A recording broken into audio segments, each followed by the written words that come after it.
നമസ്കാരം. ടൈം മീഡിയയിലേക്ക് ഒരിക്കൽ കൂടി സ്വാഗതം.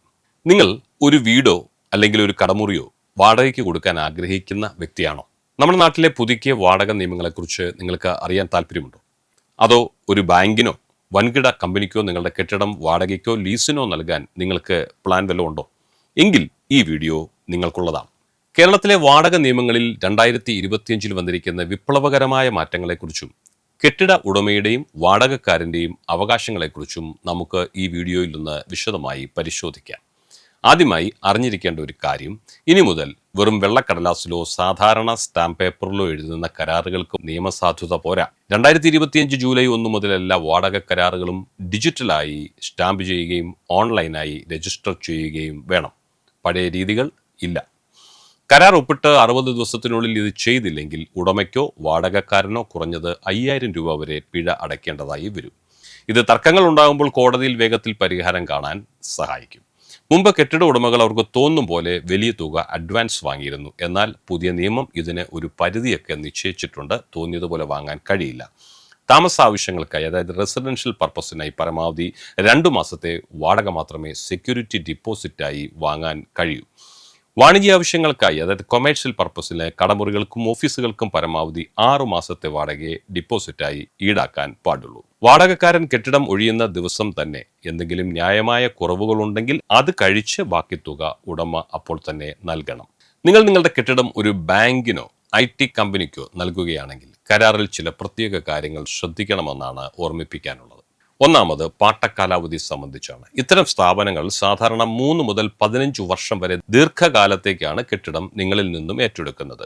രണ്ടാമത്തേത് അറ്റകുറ്റപ്പണികൾ സംബന്ധിച്ചു. കെട്ടിടത്തിന്റെ അടിത്തറ, മേൽക്കൂര തുടങ്ങിയ പ്രധാന പണികൾ ഉടമയുടെ ബാധ്യതയാണ്. എന്നാൽ ഉള്ളിലെ ഇന്റീരിയർ പണികൾ കമ്പനികൾ അവരുടെ സ്വന്തം ചെലവിൽ ചെയ്യും.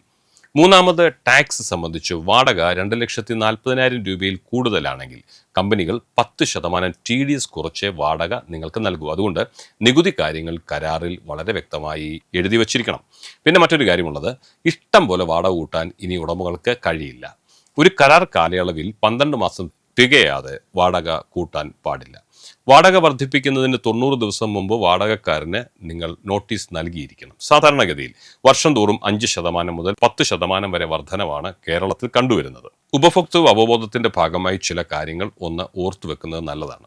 ഇനി വാടകക്കാരന്റെ സ്വകാര്യത സംബന്ധിച്ച ഒരു വാർത്തയാണ് പറയാനുള്ളത്. ഉടമയ്ക്ക് എപ്പോൾ വേണമെങ്കിലും വാടകക്കാരന്റെ മുറിയിൽ കയറി സെർച്ച് ചെയ്യാനൊന്നും കഴിയില്ല. 24 മണിക്കൂർ മുമ്പ് നോട്ടീസ് നൽകണം. എന്തെങ്കിലും പരിശോധനകൾ നടത്തണമെന്നുണ്ടെങ്കിൽ പകൽ സമയം മാത്രമേ അതിനുള്ളിലേക്ക് പ്രവേശിക്കാൻ പാടുള്ളൂ. ഇനി അടിസ്ഥാന സൗകര്യങ്ങൾ സംബന്ധിച്ചാണെങ്കിൽ വാടക തർക്കത്തിന്റെ പേരിൽ വാടകക്കാരന്റെ കരണ്ടും വെള്ളവും കട്ട് ചെയ്യാൻ ഉടമയ്ക്ക് അധികാരമില്ല. അത് പ്രത്യേകം ഓർക്കുക. ഇനി കെട്ടിടം ഒഴിപ്പിക്കൽ നടപടി സംബന്ധിച്ച കാര്യങ്ങൾ പറയാം. വാടകക്കാരൻ തുടർച്ചയായി 2 മാസം വാടക നൽകിയില്ലെങ്കിലോ കെട്ടിടം നശിപ്പിക്കുകയോ ചെയ്താൽ മാത്രമേ റെന്റ് ട്രൈബ്യൂണൽ വഴി ഒഴിപ്പിക്കാൻ സാധിക്കുകയുള്ളൂ. ഓവർ സ്റ്റേ പിഴയെപ്പറ്റി കേട്ടിട്ടുണ്ടോ? ഇല്ലെങ്കിൽ പറയാം. കരാർ കഴിഞ്ഞിട്ടും ഒഴിഞ്ഞു പോകാത്ത വാടകക്കാരനിൽ നിന്ന് ആദ്യ 2 മാസം ഇരട്ടി വാടകയും പിന്നീട് 4 ഇരട്ടി വാടകയും ഈടാക്കാൻ ഉടമയ്ക്ക് അവകാശമുണ്ട്. നിങ്ങൾ കരാർ തയ്യാറാക്കുമ്പോൾ താഴെ പറയുന്നവ ഉൾപ്പെടുത്തിയിട്ടുണ്ടെന്ന് ഉറപ്പുവരുത്തണം. ഉടമയുടെയും വാടകക്കാരന്റെയും ആധാർ, പാൻ വിവരങ്ങൾ, വാടകത്തുകയും ഡിപ്പോസിറ്റും, കറണ്ട് ബില്ലും വാട്ടർ ബില്ലും ആരടയ്ക്കണം എന്ന വ്യവസ്ഥ, അറ്റകുറ്റപ്പണികളുടെ ഉത്തരവാദിത്വം, നോട്ടീസ് പീരീഡ് സാധാരണ 1 മുതൽ 3 മാസം വരെ.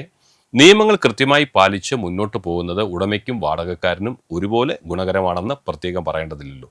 ഈ വിവരങ്ങൾ ഉപകാരപ്പെട്ടെങ്കിൽ വീഡിയോ ലൈക്ക് ചെയ്യാനും മറ്റുള്ളവരിലേക്ക് ഷെയർ ചെയ്യാനും മറക്കരുത്. കൂടുതൽ നിയമപരമായ അറിവുകൾക്കായി ഞങ്ങളുടെ ചാനൽ സബ്സ്ക്രൈബ് ചെയ്യുക.